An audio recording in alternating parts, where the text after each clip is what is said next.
Hi, Jason from Spiritualbabies here, and this is a late night vlog, a post midnight vlog. This is to do with something that's come up quite a lot recently within the last year because of the wave of people who I've come in contact in the last year who have left their previous faith in their church, and they've pronounced that on Facebook, and suddenly there's a slurry of comments on their page from the people that they used to go to church with and from their friends and family, and they feel backed into a corner. And I often get messages which will ask, such and such a person said this, how do I answer?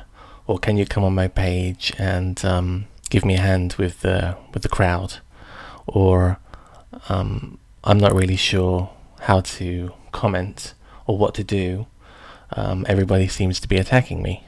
So first of all, that's a normal part of the process. Almost everybody goes through that. There's not much you can do about it unless you just don't tell people. But it's your right to tell people if you want to. It's your right to not tell people if you don't want to. That's perfectly fine either way. It's your relationship with God which you have to concentrate on, not your relationship with people on Facebook. So first of all, do what feels right to you. My answer would be this: you don't have to defend your position or answer anyone's questions. It's your page. It's your page to express and share elements that you want to let the public know about, and you define what level that is, and how much that is, and how much engagement you give to any of those topics that you bring up. And just because one person or 50 people come with an opinion or an objective or a question or just looking for a fight, that doesn't mean you have to get involved. I saw a great meme once that said, just because you're invited to the argument doesn't mean you have to get involved. And that's exactly that. You don't have to get involved. You know, if you've made this choice recently, maybe it's better if you don't get involved. The Christian that reads the Christian text regularly will have much better apologetics to any of your given points than you will at the moment, because your human brain, while able to function really well, given new information, and come up with its own decisions and logical thought with the facts and evidence that are in front of it, can't retain everything all the time. And so for you to answer an onslaught of half a dozen different questions from different people on a medium like Facebook is super difficult to do. And I would hold back on explaining yourself to people publicly until you're absolutely confident you can do that in a scholarly way, which doesn't involve your own opinions and feelings and heart.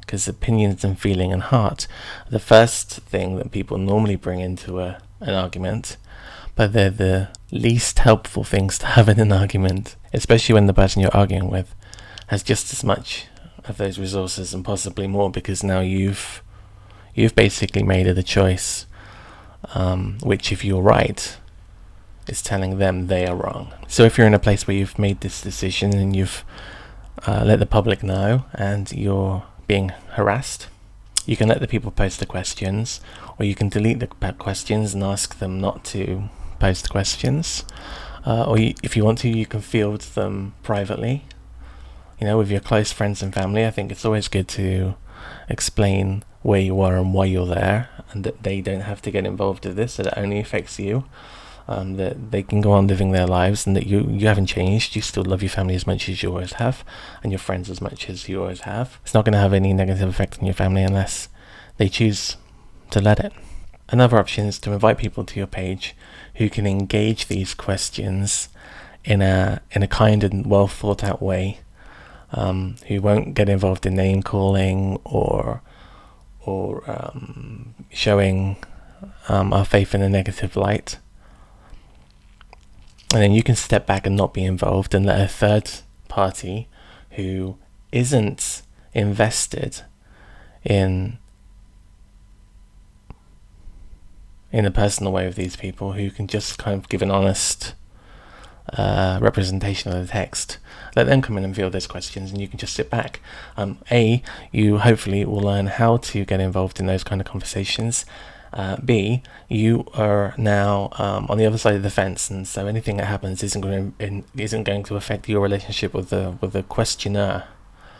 And C, and I think it's probably the most important one, the person who's asking the questions will see that you're not alone, and that you're not just one person in the wilderness, and that there are plenty of other people, a whole culture of people who have made the same choices that you have, and are regular people. They haven't just grown horns and wings and flown off to be a demon or an antichrist, and that you're still a human being, that you love God, and that there's a whole load of other people who do the same.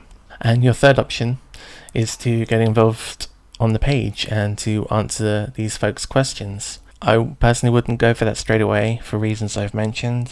If you do feel you need to do that, then spend some time answering.